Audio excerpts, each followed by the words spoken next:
तीसरा अध्याय, पहली आयत। सो हे पवित्र भाइयों, यहां जो शब्द सो आया है एक बार फिर हमें दूसरे अध्याय की ओर ले जाता है। यह यीशु की श्रेष्ठता की घोषणा करता है कि यीशु स्वर्गदूतों से भी श्रेष्ठ है। आगे लिखा है, सो हे पवित्र भाइयों, तुम जो स्वर्गीय बुलाहट में भागी हो, उस प्रेरित और महायाजक यीशु पर जिसे हम अंगीकार करते हैं ध्यान करो। यहाँ हमारा ध्यान यीशु की ओर आकर्षित किया गया है और यही इब्रानियों को लिखे गए इस पत्र का उद्देश्य भी है। पौलुस पाठकों को पवित्र भाइयों तथा स्वर्गीय बुलाहट के भागी कहकर पुकारता है और यीशु को प्रेरित और महायाजक कहता है। जैसा कि हमने पहले अध्याय में उल्लेख किया है कि इब्रानियों की पत्री इब्रानी लोगों के लिए लिखी गई थी।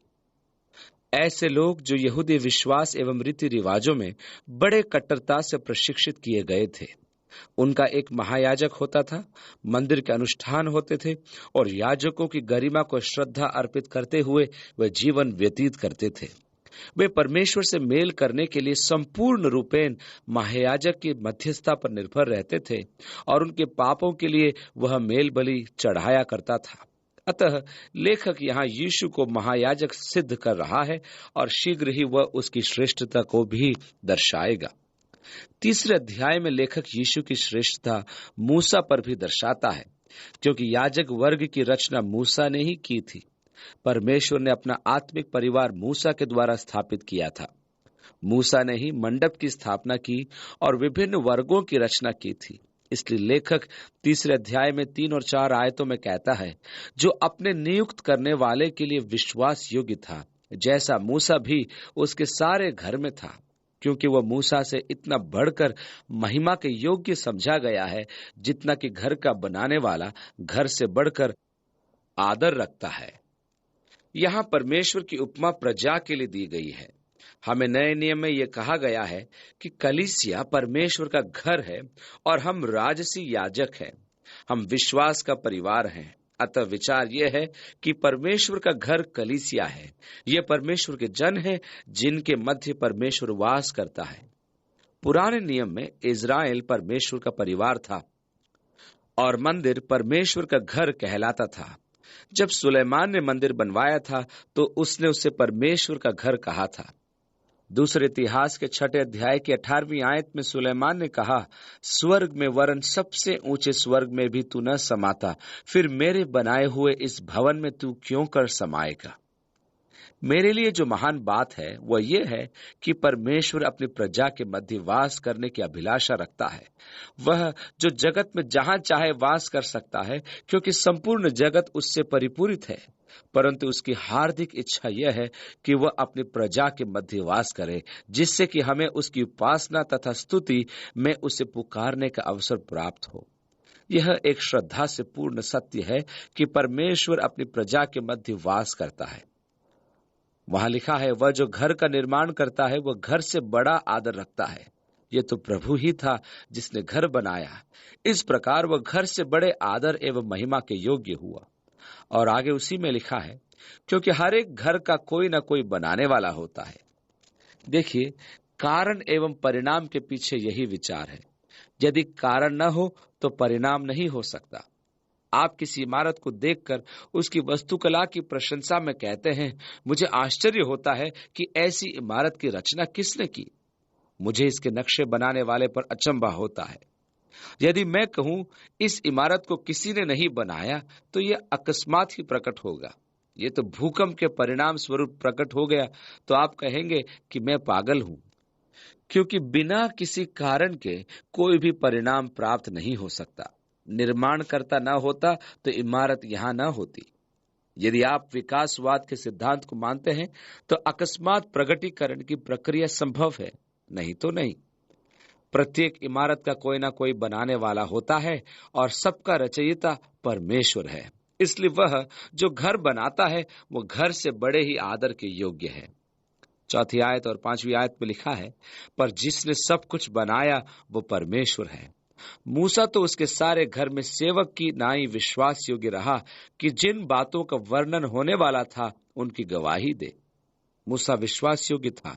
उसने हमें उसका विधि विधान प्रदान किया। वह सेवक था जिसने हम तक परमेश्वर की आज्ञाएं, संविधान, आराधना विधि तथा परमेश्वर के आदेश पहुंचाए, जो मसीह यीशु की छवि थी।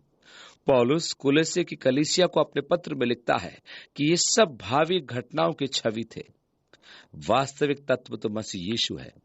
यदि हम संविधान में बलियों और आदेशों तथा पाप बलि पर ध्यान दें तो हमें ज्ञात होगा कि ये सब मसीह यीशु की ओर संकेत करते हैं। मूसा के लेखों में भविष्यवाणी थी जो मसीह यीशु में पूर्ण हुई। और 6 आयत में लिखा है, परंतु मसीह पुत्र की नाई परमेश्वर के घर का अधिकारी है। मूसा परमेश्वर के घर में एक विश्वास योग्य सेवक था, परंतु मसीह यीशु पुत्र होने के कारण घर का उत्तराधिकारी है। और 6 आयत में आगे लिखा है, और उसका घर हम हैं यदि हम साहस पर और अपनी आशा के घमंड पर अंत तक दृढ़ता से स्थिर रहे। परमेश्वर का घर हम हैं जहां परमेश्वर ने वास करने का निर्णय लिया है। यहां हमें दृढ़ता से स्थिर रहने का आदेश दिया गया है। यहाँ संकट यह है कि वे यहूदी जो यहूदी रीति रिवाजों को त्याग कर मसीह पर विश्वास लाए थे, पुनः अपने पुराने रीति रिवाजों का पालन करने लगे थे।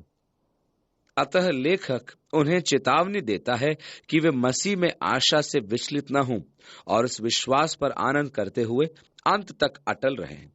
7वीं आयत से आगे लिखा है, सो जैसा पवित्र आत्मा कहता है कि यदि आज तुम उसका शब्द सुनो तो अपने मन को कठोर न करो, जैसा कि क्रोध दिलाने के समय और परीक्षा के दिन जंगल में किया था, जहां तुम्हारे बाप दादों ने मुझे जांच कर परखा और 40 वर्ष तक मेरे काम को देखा।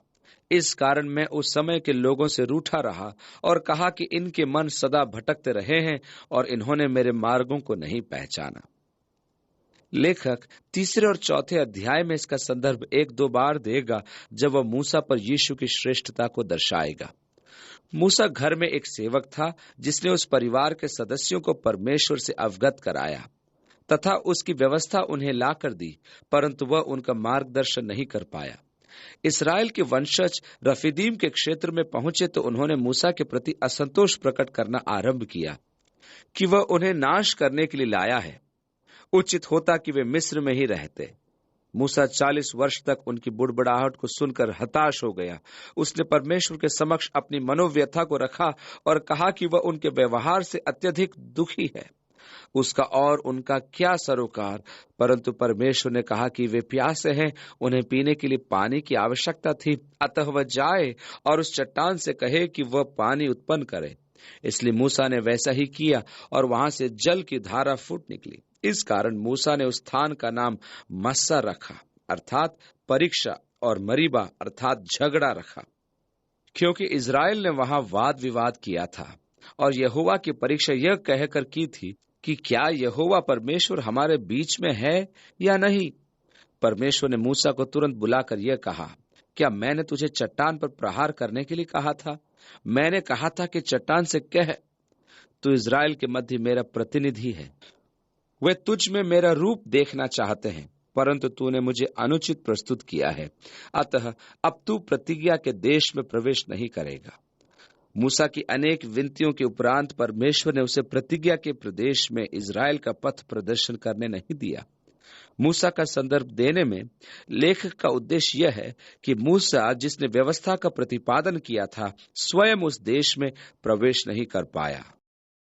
इज़राइल ने परमेश्वर को क्रोध दिलाया। उन्हें होरे पर्वत से प्रतिज्ञा के देश में आने में 40 साल लग गए। उन्होंने उस देश में अपने गुप्तचर भेजे।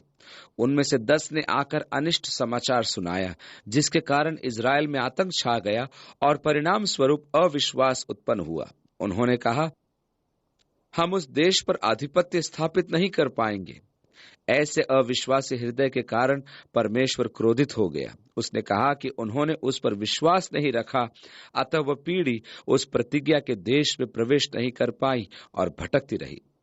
यही कारण है कि लेखक भजन संहिता 85 का संदर्भ देता है, जहां भजन का रचयिता परमेश्वर की भलाई तथा दया का वर्णन करते हुए मरुभूमि में इज़राइल की व्याकुलता का उल्लेख करता है।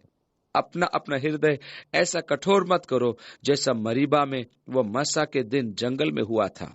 इस कारण मैंने क्रोध में आकर शपथ खाई कि ये मेरे विश्राम स्थल में कभी प्रवेश न कर पाएंगे। 3 अध्याय की 12वीं आयत में लिखा है, हे भाइयों, चौकस रहो कि तुम में ऐसा और अविश्वासी मन न हो जो जीवित परमेश्वर से दूर हट जाए। इज़राइल को परमेश्वर ने मिस्र से निकालकर मुक्त किया था। वे मिस्र के दासत्व से मुक्त किए गए थे। यहाँ विवाद फंदे से मुक्ति का नहीं, परंतु उस परिपूर्णता में था जो परमेश्वर ने उनके लिए नियत किया था। आज बहुत से लोग हैं जिन्हें पापों के आधिपत्य से मुक्ति प्राप्त हो गई है, परंतु उन्हें परमेश्वर की शांति प्राप्त नहीं हुई है, यद्यपि वे अंधकार की गर्त से मुक्त कराए गए हैं। इसका कारण यह है कि उन्होंने उस विश्राम में प्रवेश नहीं किया है। परमेश्वर की प्रतिज्ञा के अनुसार आत्मा का परिपूर्ण जीवन हमें दिया गया है। उनका मसीही अनुभव इज़राइल के मरुस्थल के अनुभव की भांति है। वे परमेश्वर की सच्ची संगति के आनंद से वंचित मरुस्थल में भटकते रहते हैं। यह एक प्रकार की सतत परीक्षा है। परमेश्वर चाहता है कि प्रत्येक मनुष्य आत्मा के जीवन की परिपूर्णता में प्रवेश करे और अपने जीवन में परमेश्वर की आत्मा के जय को पहचाने। यही कारण था कि वे 40 वर्ष तक भटकते रहे। यह एक सदाकालीन उदाहरण ठहरा कि हम अपने अविश्वास के कारण परमेश्वर की प्रतिज्ञाओं को प्राप्त करने में विफल रहे हैं। आज हमें सावधान रहना चाहिए कि हम जीवित परमेश्वर से दूर न हो जाएं। 13वीं आयत में आगे लिखा है, वरन जिस दिन तक आज का दिन कहा जाता है, हर दिन एक दूसरे को समझाते रहो, ऐसा न हो कि तुम में से कोई जन पाप के छल में आकर कठोर हो जाए, क्योंकि हम मसीह के भागी हुए हैं, यदि हम अपने प्रथम भरोसे पर अंत तक दृढ़ता से स्थिर रहें। और आगे लिखा है, जैसा कि कहा जाता है कि यदि आज तुम उसका शब्द सुनो तो अपने मनों को कठोर न करो, जैसा कि क्रोध दिलाने के समय किया था। भला किन लोगों ने सुनकर क्रोध दिलाया? क्या उन सब ने नहीं जो मूसा के द्वारा मिस्र से निकले थे? और वो 40 वर्ष तक किन लोगों से रूठा रहा?